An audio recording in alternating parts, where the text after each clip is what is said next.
On a envie du mieux pour son enfant. On a envie qu'il avance dans la vie, qu'il s'autonomise, qu'il prenne confiance en lui, qu'il se développe bien sur le plan de la motricité.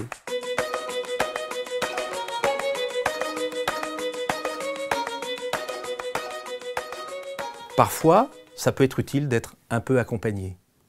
C'est très modestement mon objectif de vous accompagner dans cette notion d'éveil de l'enfant, dans cette tranche d'âge merveilleuse qui va de la naissance jusqu'à 3 ans.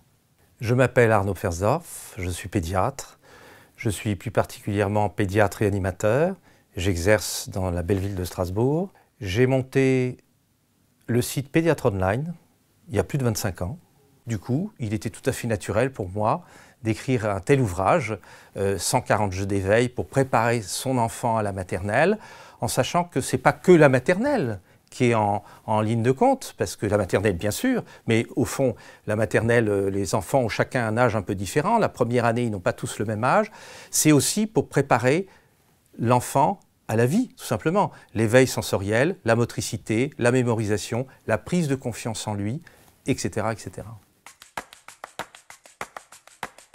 L'entrée en maternelle, l'arrivée en maternelle, la préparation à la maternelle, c'est souvent du stress pour les parents, surtout quand c'est un aîné. À l'école, il y a des apprentissages qui vont se faire avec des objectifs. L'écriture, la sociabilisation, etc. Un enfant de 11 mois qui veut monter un escalier, il a échappé à la surveillance des parents. Et tout d'un coup, on le retrouve en train de monter l'escalier. Quelle va être la réaction habituelle du parent? Oh, attention, tu vas te faire mal. Attends, la peur, on va introduire la peur. Alors que la réaction, la bonne réaction, c'est de dire « Tu veux monter? C'est une bonne idée, je suis là, je suis derrière toi. » Il y a, grâce aux jeux que nous avons développés dans ce livre, il y a une préparation justement qui met le point sur la prise de confiance de l'enfant. J'ai confiance, je prends confiance dans l'alimentation, dans le jeu, que je saisis, que je vais mettre à tel endroit, la manière de monter les escaliers, la manière de shooter dans le ballon. Je prends confiance et c'est cette confiance-là, et nous l'avons développée dans certains jeux, j'ai appris à donner le ballon à l'autre. Ce geste vers l'autre, ça, il n'y a rien de mieux pour préparer l'enfant à rentrer en maternelle. Ça le sociabilise. Ça lui fait comprendre, et c'est un âge charnière, parce qu'un enfant raisonne dans le jeu jusque vers 5-6 ans. La notion de groupe, elle vient en effet plutôt vers cet âge-là. Et donc à la maternelle, il va apprendre ce que c'est que le groupe. La présentation dans le livre, par tranche d'âge, elle est pratique, elle est commode, mais c'est sûr que le fait de faire des tranches d'âge, ça a aussi ses limites. Il y a des enfants qui font des choses à 9 mois, d'autres ce sera à 12 mois. On le voit par exemple pour les dents, pour la marche, etc., sans que ce soit pathologique ou quoi que ce soit chez l'enfant. Et donc, l'objectif, c'est de donner, je ne veux pas dire des outils, parce que les parents doivent s'écouter, ils ont tout en eux. Il ne faut pas non plus aller chercher trop de choses. Prenons cet objet. A priori banal, c'est un petit objet rigolo, c'est un petit jouet. Mais là-dedans, c'est une foultitude d'informations que l'enfant va trouver. Évidemment, le bébé, il ne sait pas encore saisir ça. Mais si on le lui met contre lui, il va sentir la température.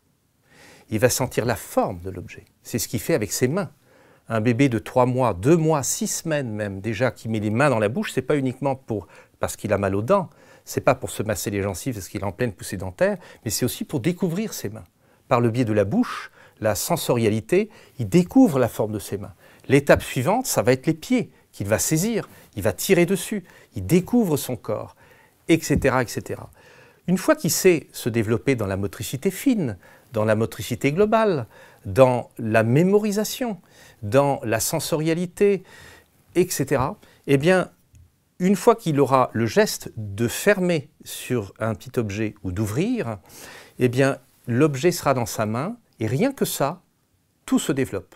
Donc par ces ateliers-là, par ces jeux que nous faisons par tranche d'âge, eh bien c'est un accompagnement pour les parents, pour leur dire voilà, votre enfant il a cet âge-là, ben tiens, avec ça et ça, que vous avez déjà à la maison dans la grande majorité des cas, voilà ce que vous pouvez faire, mais voilà comment je vous suggère de le faire.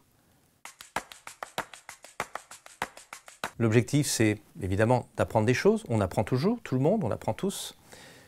Mais son enfant, il y a un message que je voudrais faire passer aux parents, c'est que l'enfant est une personne à part entière qui ne nous appartient pas, ça on le sait, on lui transmet des choses, mais l'erreur que parfois on peut commettre, c'est de vouloir lui donner des objectifs, de vouloir reproduire vers l'enfant.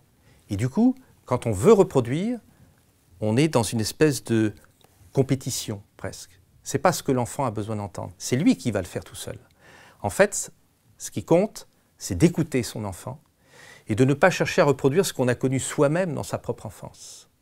Chaque personne est différente, l'enfant il est nouveau, surtout s'il y a déjà un autre frère ou une autre sœur, il ne faut surtout pas comparer. Chacun d'entre eux a ses affinités, son rythme, et donc écouter l'enfant, le valoriser, le faire parler, même un nouveau-né. Donc faire confiance à son enfant.